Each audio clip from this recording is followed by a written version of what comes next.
Well, every year, Las Vegas Fire and Rescue honors the fallen with the tolling of the bells right beside a piece of the fallen towers. This year, though, it'll be a little different because of the coronavirus. And we have 13 Action News reporter Sean Delancey live right now at Fire Station 5 with the changes coming later on this morning. Sean?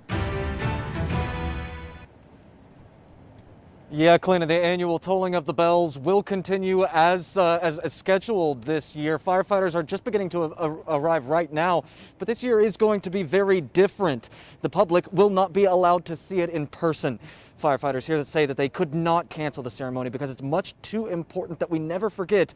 But firefighters are often in situations where they could contract the virus, so this year firefighters will be socially distanced and wearing a mask during the ceremony. Firefighters will ring the bell at the same time that the South Tower fell and raise the special flags that once flew at the Twin Towers to half-staff over a twisted piece of the wreckage. They've flown the flag every year at New York City's request after getting it in 2004. Now, this is so important to remember here in the Valley because many of our first responders went to New York to help after the attack, including Clark County Fire Chief John Steinbeck. You really saw the best in people in that city at that time. It was my first time to New York, and I love the people of New York. It was a terrible experience as far as working on the pile and what had occurred, but I'll never forget the spirit of the city. Steinbeck joined a special team of 62 Las Vegas firefighters in 2001, heading to New York City to help.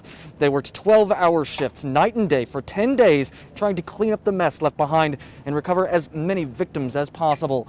The ringing of the bell, or tolling of the bell rather, will happen right here just before 7 o'clock this morning, 6:50 to be exactly, followed by the singing of the national anthem by a member of the Las Vegas, or rather the New York City Fire Department. He was there in the city that day, but now lives in Las Vegas. Sean Delancey, 13 Action News. Some of those images and videos are just hard to see. Thank you so much, Sean.